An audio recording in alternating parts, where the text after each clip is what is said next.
Boa noite, continuando a palestra que a Vitória estava ministrando. Meu nome é Bruna, como já foi dito pela minha colega aí. Eu vou falar um pouco sobre uma ferramenta de fluxo de caixa que o site do Sebrae ele oferece para o meio. Quando a gente fala de fluxo de caixa, basicamente, entradas são as receitas, né, quanto que a pessoa fatura, e saídas de dinheiro, que são despesas, os gastos que a pessoa tem. Quando a gente fala de fluxo de caixa, ele é muito importante na tomada de decisão, porque ele envolve o capital de giro de uma pessoa. Ele é muito importante para você conseguir pagar esses fornecedores, suas obrigações, caso sobre dinheiro para poder fazer alguns investimentos. Então, ele representa um saúde financeira muito boa para a empresa. Ele analisa basicamente a liquidez da empresa, a capacidade que a empresa tem de pagar. Então, quando as entradas superam as saídas, basicamente, quando a gente está falando de fluxo de caixa, é uma situação financeira positiva. Mas quando as saídas de caixa são maiores, representa que a situação financeira da empresa não está muito boa. A gente está tendo ali um desequilíbrio. Então, quando a gente fala de liquidez, é a capacidade basicamente que uma empresa tem de liquidar as suas obrigações com o dinheiro que ela tem disponível em caixa. Aqui eu vou falar sobre o fluxo de caixa. Para entrar, basicamente, aqui a gente entra no site do Sebrae, vai no menu, escolhe a parte de empreendedores, vai aparecer uma outra página, a gente entra no menu de novo e coloca tudo para o MEI. Lá a gente vai encontrar uma página específica para o MEI. Lá oferece, por exemplo, um plano de negócio, uma série de ferramentas. No nosso caso, hoje, como o nosso tempo é curto, a gente vai focar em fluxo de caixa. A gente vai clicar na parte de fluxo de caixa que vai aparecer a opção lá. A gente vai logar, entrar com CPF, a senha. Aqui, você tem a opção de cadastrar uma nova empresa. Quando você cadastra, você precisa do CNPJ. Aqui a gente já tem uma empresa fictícia, já está cadastrada e a gente vai usar ela como exemplo. Aqui é a parte de orçamentos. Aqui a gente já tem alguns dados fictícios sobre receita, despesa, né? Receita que é receber, despesa aqui que está a pagar, tem uma projeção anual. Aí você escolhe a data do início e a data do fim. E o período que você quer atualizar. Aqui a gente escolheu para um mês, basicamente, do dia 1º ao dia 31, para fazer essa simulação. Nessa parte aqui, a gente vai preencher as receitas. A gente vai escolher a opção receitas. Aí vai ter a opção de emissão ou não de nota fiscal.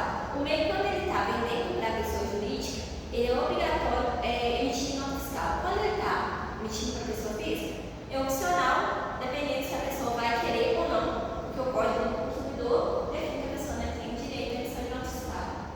Em caso de estadual, é possível também que ele emita sem nota fiscal, dependendo da questão, principalmente da pessoa jurídica. Aqui a gente escolhe o tipo de receita, se é prestação de serviço,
relatório